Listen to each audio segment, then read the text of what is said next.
ni kay boy duñ ko dugal prison privée.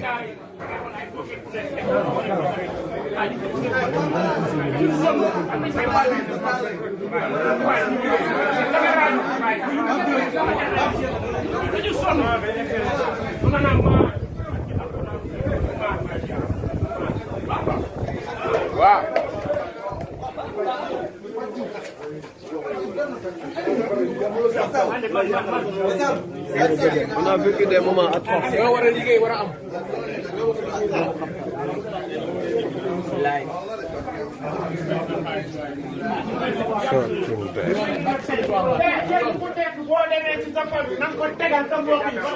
chef dañu sonn ñu maar on en a marre ñu un an lañ fi nekk lu ñuy yónnee mu lekk ko. dañ soxla photo yi parce que ñëpp kenn fi ab téléphone kenn mën man dama da ngay war a woo pour RTS benn maison de presse nga war a woo mu ñëw. man maay ki ñu dénk wàllu maanaam emploi ak opération ci état-major au commandement de la gendarmerie nationale. Du 26 novembre au 28, les éléments de la section de recherche de la gendarmerie nationale ont effectué un transport à Ouakam dans le cadre d'une enquête pour un vol de scooter. À cette occasion, ils ont retrouvé sur les lieux où se trouvait le scooter volé 3 autres scooters et plusieurs scooters en pièces détachées, étant le produit de vol, qui ont été également déclarés au niveau de la section de recherche. Mais de façon incidente, ils ont également découvert sur les lieux un lieu de détention de plusieurs personnes visiblement séquestrées et soumises à des actes de maltraitance, voire de torture. Ces personnes étaient en majorité des jeunes âgés de 17 à 42 ans. Ils souffraient visiblement de malnutrition et plusieurs d'entre eux étaient blessés. Ils ont été donc pris en charge par les éléments de la section de recherche qui les ont évacués au niveau du service de santé de la gendarmerie nationale situé à la caserne Samba Diéry Diallo et à l'hôpital principal de Dakar avec l'aide du médecin-chef de la gendarmerie nationale. Poursuivant leurs investigations, les éléments de la section de recherche se sont également rendus sur 3 autres sites de détention identiques à celui de Ouakam. Il s'agit d'un site qui est situé à Guédiawaye, où 213 personnes ont été également retrouvées. Un autre site situé à Malika accueillait également 22 victimes. Le dernier site situé à la zone B accueillait quant à lui 100 victimes. Parmi ces victimes, il a été dénombré 7 mineurs, mais également une jeune fille. Il faut préciser qu'au cours de leurs investigations, non seulement 4 scooters volés ont été retrouvés, mais également un des geôliers, donc des victimes que je viens d'évoquer, a été retrouvé avec 6 paquets de chanvre indien. Il a cependant réussi à prendre la fuite et il s'est réfugié au domicile de Serigne Modou Kara. dont le fils Ahmadou Mbaké l'a finalement ramené à la section de recherche suite à la demande insistante du commandant de la section de recherche. Il faut donc signaler que les éléments de la section de recherche ont ouvert une enquête pour des faits de maltraitance, de traite des personnes, mais initialement, leur enquête portait sur un vol de scooter. Ils ont également ouvert une enquête donc, pour trafic de chanvre indien. Donc, suite au chanvre indien qui a été retrouvé sur l'un des géoliers. Donc, l'enquête est en cours sous la direction des autorités judiciaires compétentes.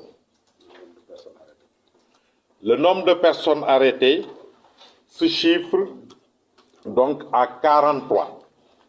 Donc, parmi les responsables qui ont été retrouvés sur les différents sites. Et le total des victimes se chiffre à 353. Et comme je le dis, donc l'enquête se poursuit sous la direction des autorités judiciaires compétentes. Ci diggante ñaar fukki fan ak juróom-benn ñaar fukki fan ak juróom-ñett ci weeru novembre bi ñu nekk section de recherche gendarmerie nationale dafa yónnee woon ay ndaw ci Wakam donc cité Mamel ngir ñuy seet benn scooter boo xamante ne nii borom dafa ñëwoon déclaré ne dañu ko sàcc ci section de recherche bi ñu fa demee nag